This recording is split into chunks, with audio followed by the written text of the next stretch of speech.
rands per week, 800 rands a month. So if you have 4 people, each giving 200 rands, you can have a post. Amen.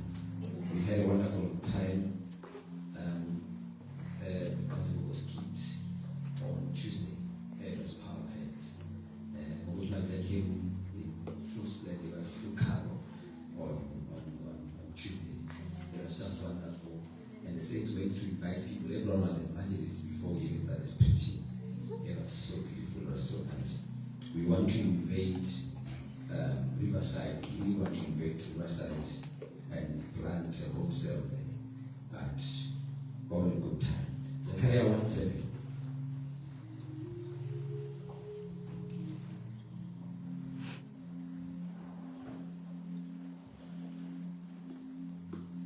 People went home, students went home, Sunday stayed home because it's cold. It's really cold and I'm really afraid of cold, but again, and you are here, but we thank God, amen. If I run out of time, I'll cut the message, but this is verse of mine. There's another to intimacy, please.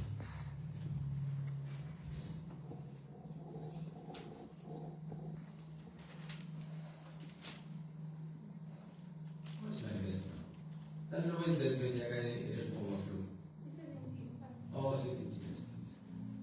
So my little told that from Mount.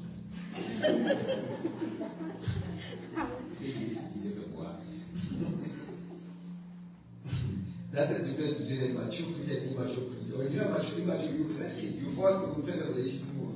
Can you go back to that? That's the one. The angel also told me to proclaim, I, Yahweh, commander of angel armies, decree that my cities will once more overflow with prosperity. That's why we are still on the subject of becoming a people of overflow. My people, we're going to close the service soon, but I'm very deliberate and intentional with teaching you about money. I know it's in the place of offense. I know many people are very offended when we teach about money. Some people are angry. Some people don't want to hear anything about money. But we want to teach you anyway.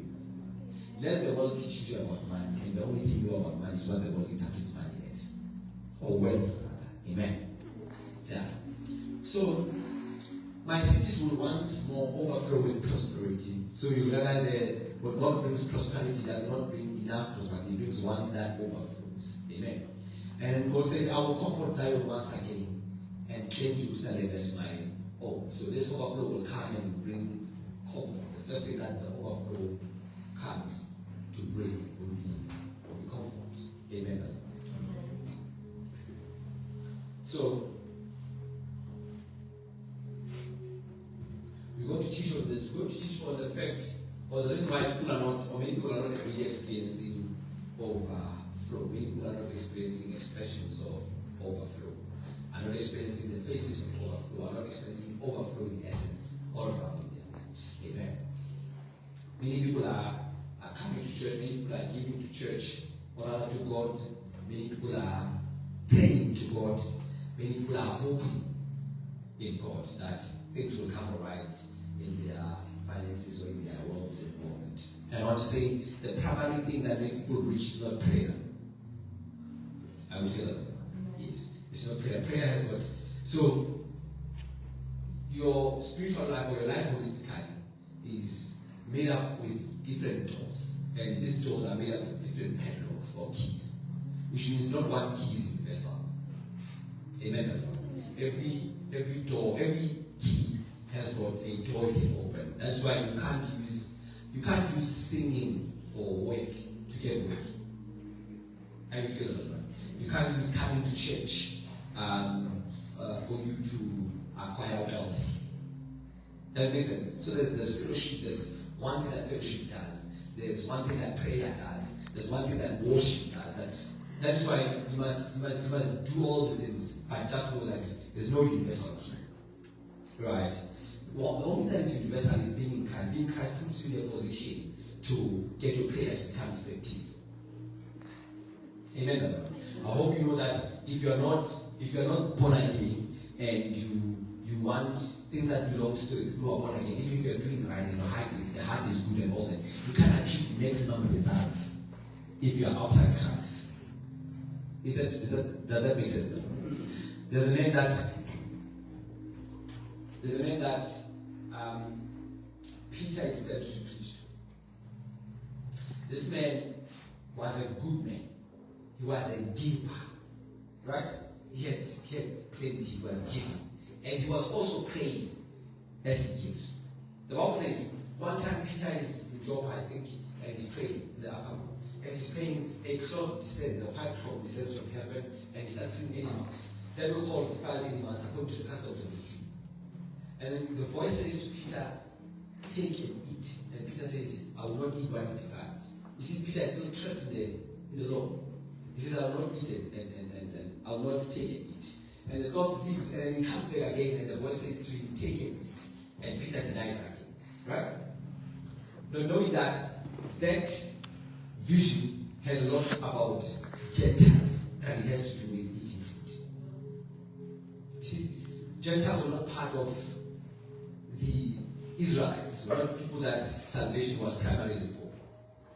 And he denied that, of course, he even ignored the fact that the cloth is white itself. It means righteousness. And then he denied to eat. But God was necessarily sending him, he was opening a mantle for him to go preach to the Gentiles. Are we together? As Peter is seeing a vision, Paul or Saul of Tarsus is on his way to Damascus. As Peter is seeing immediately, the same time as Peter is seeing a vision, Saul of Tarsus is on his way to Damascus. Because he denied the vision, he denied to feast on the Gentiles. God then appointed Paul to become the apostle of the Gentiles. Peter was going to be the apostle of the Gentiles. It's not even my message. My message is here. When he gets to Cornelius, when he gets to him, he speaks to him, and Cornelius is saved. As soon as Cornelius is saved, the Bible says, God said to Cornelius, now I can release the riches of every blessing I've put for you, that you've been praying about, that you've been giving to people, because you were not in Christ, I will not release it. The man thought he's wealthy. The man thought everything is going fine with him, but he's not aware that he don't receive the maximum results of what he's doing to the people. But by the time he became saved, by the time he became born again, then it unlocks the wealth and the riches. So it's important that you are in Christ. Anyone who's giving, anyone who's wealthy and is giving to the people has not experienced full blast of what God can do unless they're in Christ. Amen. So I think the only thing that is universal in relation to wealth is being in Christ. Not only wealth, anything about you. The first thing you need to do is to find yourself in Christ. Be a Christian. Be born again. Amen. Yeah. And today, I titled my message today is how did we get here, or how did I get here? And I'm doing this deliberately because I'm trying to deal with the spirit of debts, or debts in general. Debts in all. Amen. And I'm preaching because I'm well aware that I've got different groups of people in the house. I've got those who do not have them, but they are yet to have to make financial decisions. And I'm also preaching to those who already are in them. I'm preaching to those who are making decisions now that will lend them independence. Are we together? Amen. So please don't think the message is not for you. Amen. I'll start with the myths around debt. A lie. A fallacy around debt. Not all debts are spiritual. Not all debts are caused by witchcraft. How would you get that? And so the myth is people believe that as soon as I find myself in debt, there's a hand of the devil, or there's a hand of a witch. My auntie or my uncle does not want me to prosper, so they put me in debt. Amen. So why then do people find themselves in debt? If it is not the devil, why then do people find themselves in debt? Luke chapter 16 verse 10. Thank you for the presence, Pastor. I believe Galileo enough. God bless you so much. Amen. I'm a well taken care of pastor, and I want to tell you the truth. We'll talk about something. The one who faithfully manages the little has been given, the little he has been given will be promoted and trusted with greater, or rather greater responsibilities. But those who cheat in the little they have, or they have been given, not be considered trustworthy to receive more. Next verse. If you have not handled the riches of this world with integrity, why should you be trusted with the eternal treasures of the spiritual world?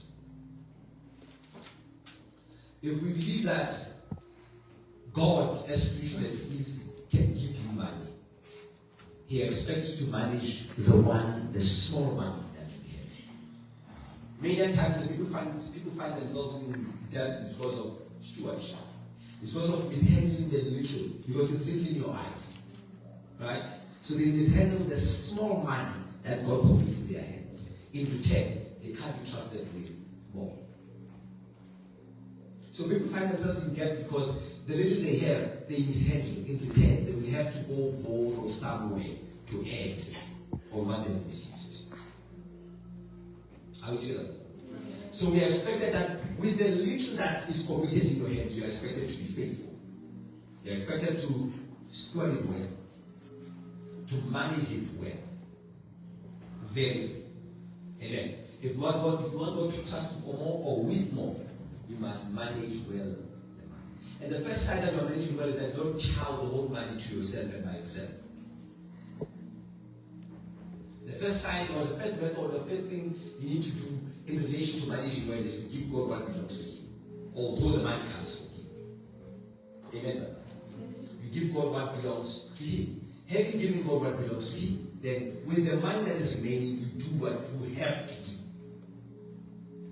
It is very much important, by the way. No one is seeing you except God. No one is looking at you. No one. It is just you, yourself, and your decisions. In that space, as you are making decisions, God must be the priority. Secondarily, the most important things must be the most important things. Don't live your life through, but your mother does not know your 10 minutes. Amen, brother. Don't live your life through, but your father does not know your 5 friends. And I want to say this. Many Christians are so carnal that the only time they give is when there's a need. You know, you only give to Mngomezulu throughout the month, but you know you pay you don't even send in 100 friends. You are carnal. It's because you think that by virtue that I'm earning a certain date I've got money and you can't give me money. You want to give to a place where there's a need, you don't want to give when there's plenty. And many people, when they've given, their offering leaves their hands, not their hearts. And they don't receive. Because with the eyes of the Spirit, as long as it's in your heart, it's in with you. Are we together? Yes. As long as you have it in your heart, you still have it in your hand. Because God looks at the heart. Do you know that the shoes that you gave away, you still have them? They are just not in the house. So that shoes is closing space for the next shoe that's supposed to come. When of God, they give you a car, they check whether you're washing it or not. They check if you're buying tires for it. Someone released the car and not at heart. In return, God can't bring a new car to you. Because the one that you gave away first is still in your heart. You buy someone a suit, you are checking if they are wearing it or not.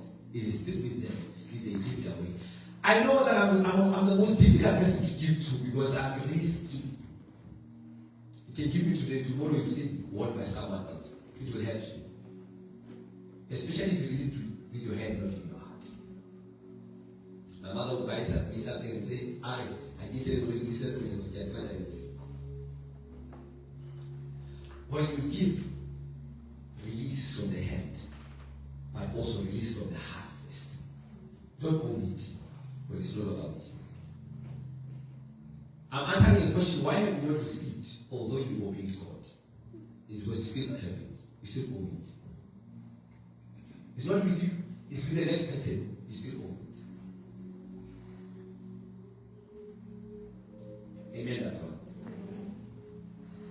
So it's mismanagement. People are mismanaging things in return. They have to borrow so that they can close off the money that was mismanaged. I'll read you a verse that says, live within your means.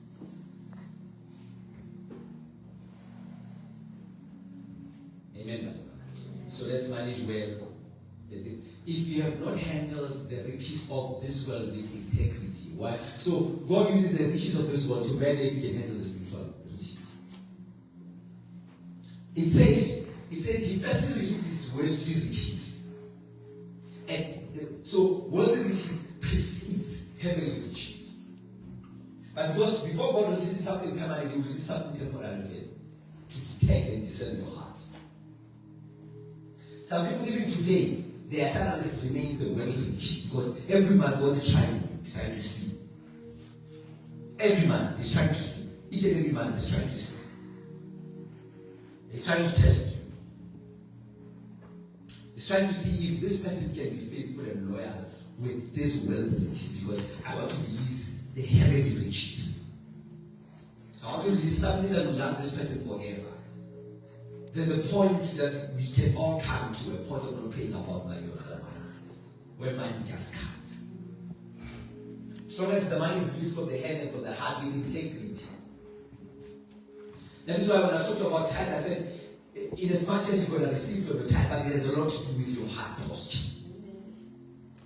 When you tithe, your heart is tested. Every man is tested. That is why the first stage of tithe, in many cases, people take tithe last. Immature people. They take out tithe last because they think tithe must be the one that remains behind, and after it remains behind, then I can give away. After I paid this, and I paid that, and I paid that, and I paid that, then what remains behind, I'll take that tithe. No, tithe tests your heart. It's the first one that goes out. Very painful. Believe me, I know. Sometimes you open your paper and you leave it open. You are thinking, what can you think about this tonight? But a sign that you are gradually gravitating toward the riches of heaven, the riches that only God can release, is when you can release, firstly, honor God with your 10%. You see, you must mature so much that you move away from church 1 hour early to God's time to test you. And don't pay your tithe or offering, don't give tithe or give your offerings as a transaction. Another reason why your blessings are delayed is because you gave away your suit because you wanted a new suit. God is not in business. It's not transactions, it's the test of heart. That's why you get disappointed after 3 months. You are thinking, but I gave, but nothing is coming. It's because you're doing business with God. You're doing transactions. And that's what we're like. Amen, Pastor? Yes. You give. You see, giving is planting the seed must die.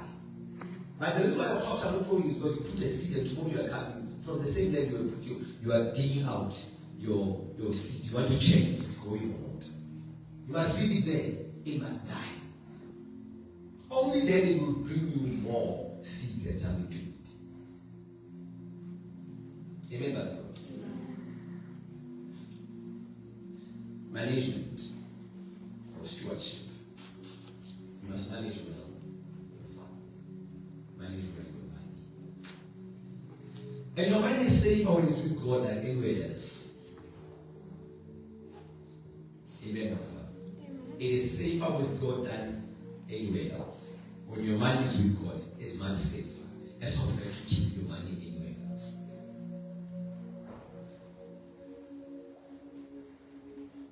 I did teach in this house that being scammed is a sign of greed.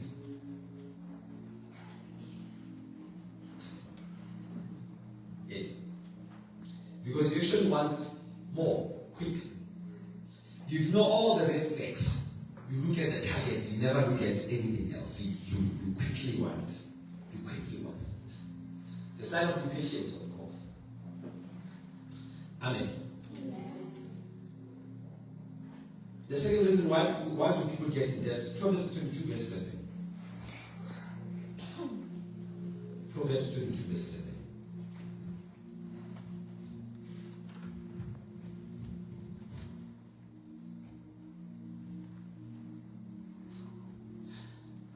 first reason. The second reason is that the enemy wants to enslave people.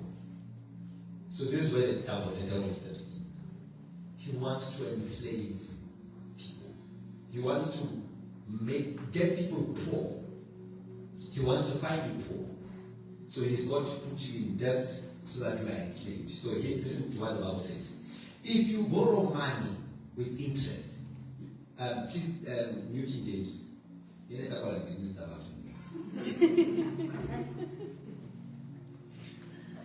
The rich rule over the poor. Right? Firstly, you have to be rich or rather wealthy, so that you don't have someone who rules over you in this way. So the rich rule over the poor, and the borrower is a servant to the lender. The other is a slave to the one. So what the enemy wants, he wants you to be prayerful. He wants you to speak in tongues. He wants you to run with the mic. I will tell you about that. He wants you to preach powerful messages that saves people. But he doesn't want you to live slavery. After all the miracles had been performed, Pharaoh had realized that Israelites must leave. But when he gets to them, he says, go to a distance where I can see you. You cannot be in Egypt, is fine, but you also can't be in Canaan. Breakthrough, Pastor, is not walking out of Egypt. Breakthrough is accessing Canaan. I'll tell you what. It's not enough for you to leave poverty, but be bound and enslaved, borrowing. You're not poor anymore, but the means of living is that you are selling to someone else. It's not a breakthrough. When God takes men out of something, he puts them into something. The moment you exit something and don't enter into anything else better than the way, you are still enslaved. You are still in Egypt, not by location, but by mindset. I'll tell you about that. Yes. And the reason why people find themselves very in debt is because they are afraid of going back to poverty. They will do anything not to be poor. Even if it enslaves them into debts, but as long as they are not poor, they will do anything. It's a different version of poverty. You are enslaved. For you to have, you must beg. That's why when Jesus finds anyone who was begging, he does a miracle that will make sure that they don't go back to beg. If the person was begging because of people, he gives them access to the temple. He removes coldness. If a man is on the street and is begging because he's blind, he removes blindness so that the person can access the temple.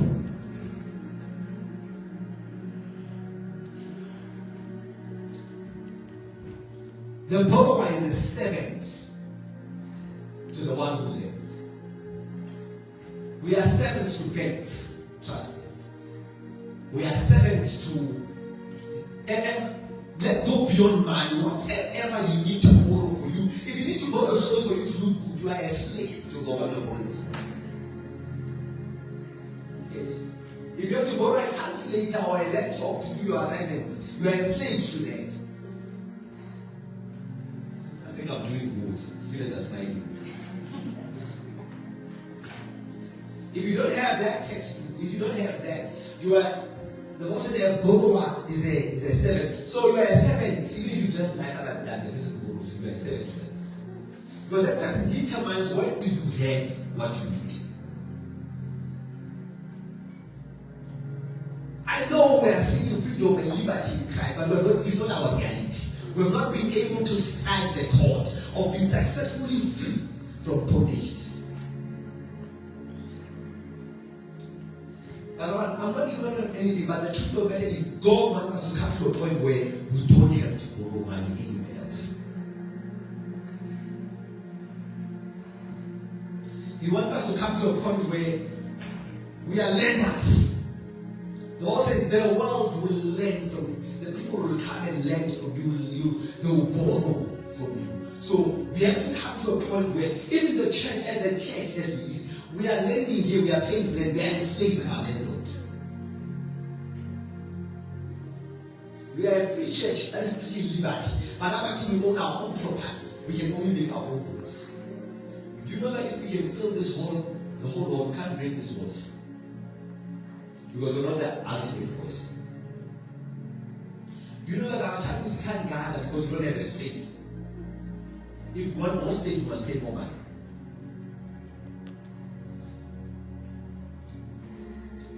Even people are fully here. We are experiencing God here. It does not mean God is not here. God is here. But said, yes, we are servants to someone because you are compromised. Amen, Pastor. The rich rules over the poor. We should rulership is by position. What do you have? What you possess gives you a voice. It doesn't have to be materialistic. I'll move faster. The third reason why, I think it's the fourth because the other one I just gave it. The fourth reason why many poor people are poor is greed. Do I still have time? Oh, wait. I'll just say greed, but I was going to give verses there. So greed is the reason why many people are poor. I did explain greed if you were here in church last week. Let me give you a solution and then sit down. How do I walk out of debts? These points that I give, they're not the only points that makes people poor. But like I said, some people have got so much trauma with poverty that they don't want to be poor anymore. Like you grew up,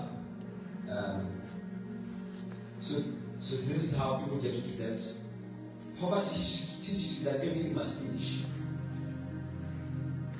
Like you are used to it.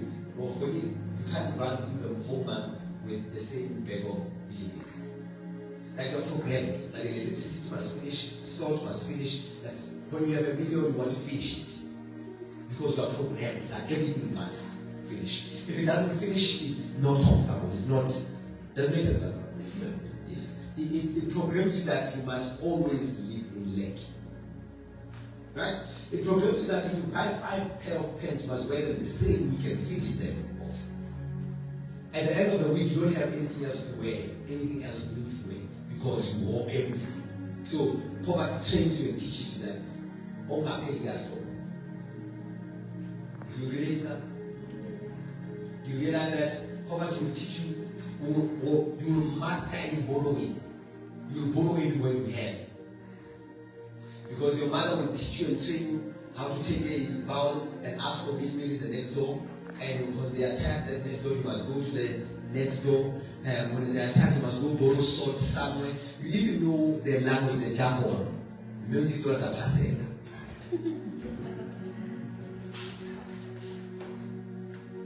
And today you are trapped in that spirit. You've got salary, but you always fetch pasela from the bank. It's because you were trained to fetch pasela from the next door every year. You even know, once you start borrowing, meaning it's the 15th of November, or it's the 20th. You even know that, but it must finish. It must just finish. So there is why you resuscitate to us. Now, because you've got trauma, you are independent now. You are trying to find the spirit, but you are using the same tools that brought people into poverty. Amen. Like you've got trauma. You don't want to lack at all. The moment you make tea and you see that sugar is almost gone, you are looking for ways. How can I get money? Because I don't want the sugar to finish. Because it has traumatized you over the years for you to go and borrow this and borrow that and borrow that. To understand that our parents don't want to stay in the suburbs. And the reason is very simple. It's because I can't see my neighbor. So if I don't have salt, who am I going to borrow salt to? Because there's a huge wall between me and so you are in suburbs, but you are still poor in mind. You are thinking that at some point you will still lack.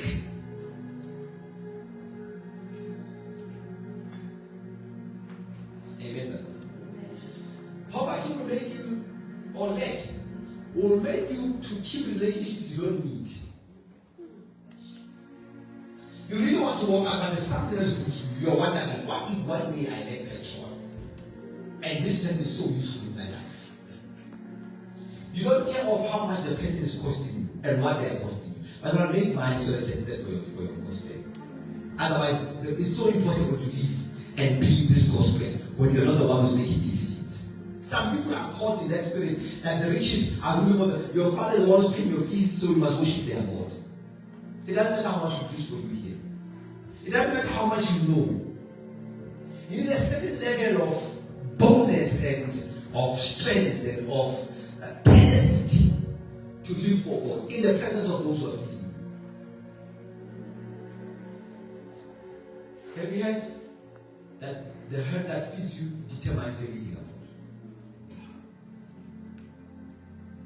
you? Determines everything about you. So this is how you get out of that scare.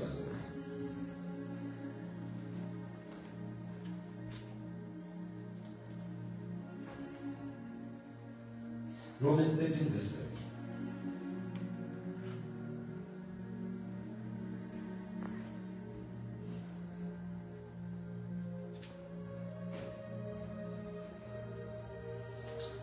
The first way to get out of debt is by paying bills.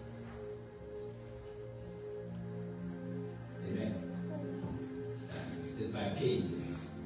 That is the first way. Render therefore to all their dues. So pay everyone what is due to them. Right?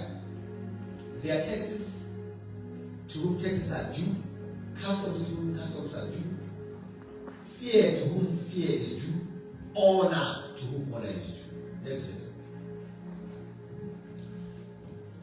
Owe no one anything except to love one another, for he who loves another has fulfilled the law. So, also please give me Psalm 37 verse 21. So Jesus here says the first way, the best way to get out of debts is by paying debts. So to whom you owe the best, it's not praying. It's not saying God make me invisible because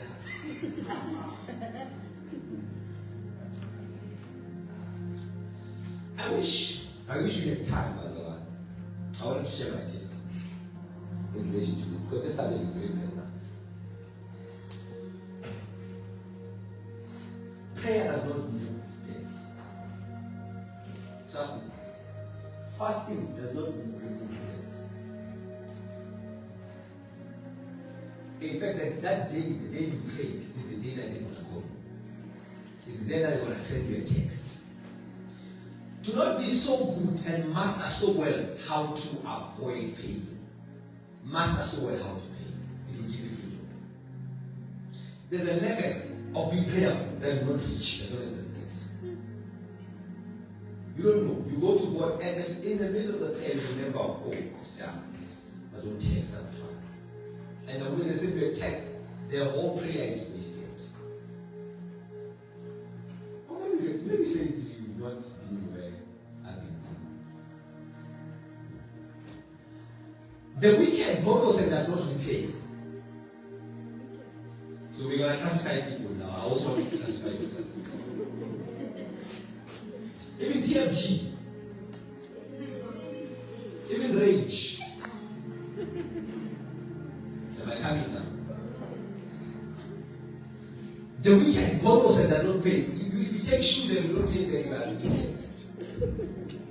The Bible calls you wicked. It says they borrow and they do not pay. It was on, you can't pay away your debt. Pay. Right? But the righteous shows mercy and gives. So the Bible suggests that it takes mercy for you to pay your debts. You must speak to your heart and speak to your heart. If you owe a time, pay that time advance. Let your own be it. Because if they don't want to put you,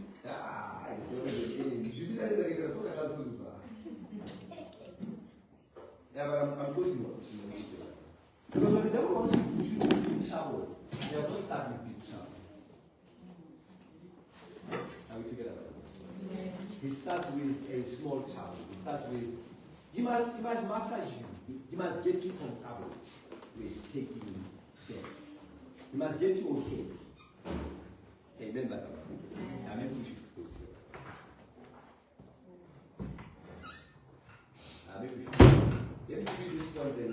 noise. I'm not preaching anymore because the up and down is frustrating. Don't switch to all this fine. Let's go home. I was just left with 2 points that I'm going to do. The second way to get out of debt is by divine intervention. So this is God intervening with you. The scripture quotation is from the woman who had sons, and his husband was a servant to Elijah. So his husband was working with Elijah, but the husband was still in debt. Elijah, who worked out miracles, had a servant who was in debt. And also, if they wanted to take his children, or her children rather, and as a parent, right? And also, the woman met with the prophet. The declarations that we do here, and we declare and we sharpen all that, we are trying to help you get out of debt. Because for you to get out of debt, physically, you must get out of debt spiritual. You must get out of debt mental. You must watch yourself when you're about to make a debt. You must see, I'm about to put myself in debt now. Right? Yeah. So, you must first be mentally liberated. Don't live your life as if there's someone who will rescue you. You are a servant to that person. We call walk a slave. Amen. Amen. So that is the second way. The second way, you must have a prophetic voice of God. Have a servant of God who speaks words of God. I'm really sorry about time, by the way. And when I prepared this message, I had intended to share